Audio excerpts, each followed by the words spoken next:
আসসালামু আলাইকুম। চ্যানেল শওকত হোসেনের পক্ষ থেকে আপনাদের জন্য আজকে একটি খালি জমির সন্ধান নিয়ে এসেছি, সেটি আজকে আমরা দেখব। সাভার জাতীয় স্মৃতিসৌধ এলাকায় আজকে আপনাদেরকে স্বাগতম জানাচ্ছি।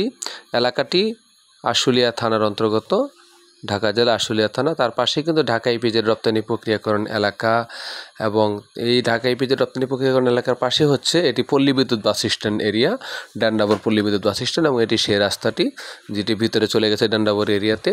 এবং এটি হচ্ছে কেন্দ্রীয় মসজিদ মাদ্রাসা, যেটি সেই মাদ্রাসা মসজিদের রাস্তা। এটি বড় 14 ফিটের রাস্তা। এটি 14 ফিটের রাস্তা থেকে ভিতরে 8 রাস্তা ঢুকেছে। এটি হচ্ছে 12 ফিটের রাস্তা। এবং এই যে পাকা রাস্তা থেকে অল্প একটু সামনে গিয়ে মাত্র 2টি প্লট পরেই ওই যে সাদা বিল্ডিংটি দেখতে পাচ্ছেন আপনারা, সাদা বিল্ডিংয়ের পাশেই একটা বাউন্ডারি করা খালি জমি নিয়ে আসা হয়েছে আপনাদের জন্য। সেই খালি জমিটি আজকে আমরা দেখব। আমরা আছি বর্তমানে সেই খালি জমিটির একেবারে 4 রাস্তার মোহনা দেখতে পাচ্ছেন। 4 রাস্তার মোহনা কিন্তু এটি, এবং 4 রাস্তার মোহনাতে এই প্লটটি, এই যে রাস্তা এবং এই যে বাউন্ডারি করে দেখতে পাচ্ছেন, এটি আজকে আমাদের প্লট। এই পাশে একটি রাস্তা 12 ফিটের রাস্তা, এটিও 12 ফিটের রাস্তার ভিতরে আরও বাড়িঘর হয়েছে। এই রাস্তা ধরে মাথায় বাড়িগুলো হয়েছে সেগুলো। এই পাশে আরেকটি বড় 12 ফিটের রাস্তা, এবং পিছনে কিন্তু আরও 2টি রাস্তা, মানে 4 রাস্তার মোহনাতে একেবারে প্লট আকারে যে জমিগুলো বিক্রি হয়, সেই প্লট আকারে জমিগুলোর ভিতরে এটি একটি বড় প্লট, যেটি আশেপাশে কিন্তু মোটামুটি সবগুলি বাড়িঘর হয়ে গেছে, বহুতল ভবন হয়ে গেছে। শুধুমাত্র হয়তো এই প্লটটি বর্তমানে পড়ে আছে এখানে। বর্তমানে মালিক এটি বিক্রি করার জন্য নিয়ত করেছেন। একেবারে পল্লী বিদ্যুৎ, মধ্য পল্লী বিদ্যুৎ বলতে পারি আমরা এটাকে, ডান্ডাবর মধ্যপাড়া, ডান্ডাবর এরিয়াতে পল্লী বিদ্যুৎ নামে পরিচিত, ডান্ডাবর নামে পরিচিত, নতুন পাড়া নামেও পরিচিত, মধ্যপাড়া নামেও পরিচিত। এমনই পজিশনে কিন্তু আজকের এই সুন্দর একটি জমি আপনাদের জন্য নিয়ে আসা হয়েছে।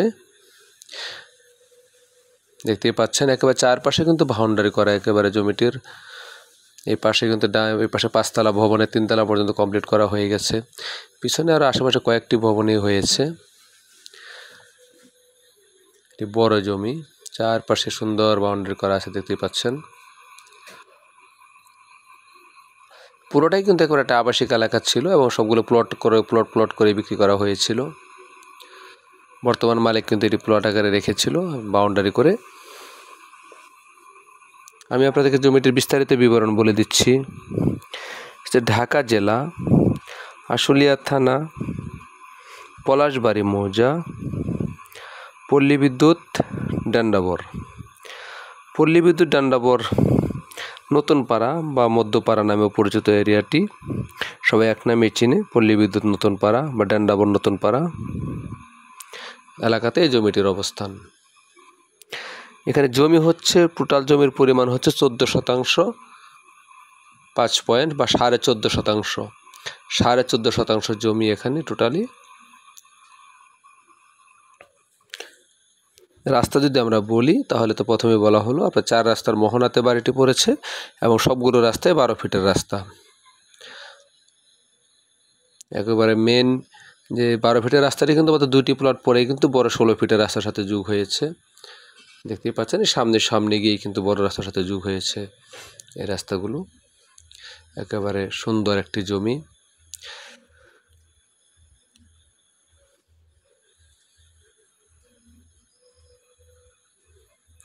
আমরা জমির চারপাশের অংশে কিন্তু ঘুরে ঘুরে দেখলাম।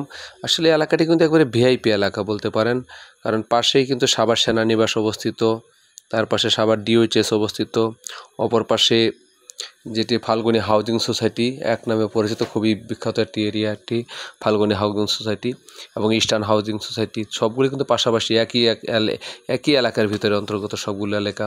সাভার জাতীয় স্মৃতিসৌধ কিন্তু পাশাপাশি অবস্থিত। দেখতেই পাচ্ছেন অনেক বহুতল ভবন কিন্তু এখানে হয়ে আছে। অবশ্য ভাড়ার জন্য কিন্তু এলাকাটি বলতে পারেন যে ভালো ভাড়া চলমান, কিন্তু এই এলাকাটিতে আপনি রুম করলেই কিন্তু ভালো ভাড়া পাওয়া যায়।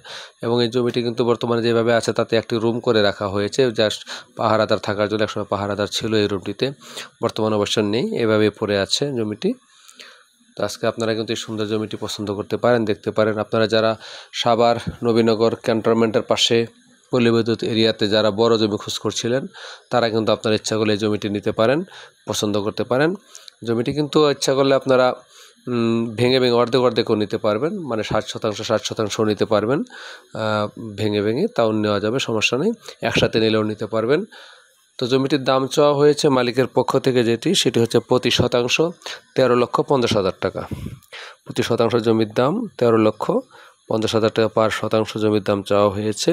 তবে কেউ যদি পুরো জমিটি নেয়, মানে আপনার পুরো 14% 14.5% দরেই যদি নেয়, তাহলে প্যাকেজ মূল্য বলা হয়েছে 1,90,00,000 টাকা। আজকের এই 14% জমির দাম বলা হয়েছে 1,90,00,000 টাকা। আপনারা যারা মোটামুটি এই বাজেটের মধ্যে যারা জমি খোঁজ করছিলেন তারাই জমিটি দেখতে। আরও নতুন নতুন জমি, রেডিমেড বাড়ির খোঁজ পেতে আমার চ্যানেলটি সাবস্ক্রাইব করার জন্য আপনাদের কাছে বিনীত আবেদন জানাচ্ছি। আসসালামু আলাইকুম।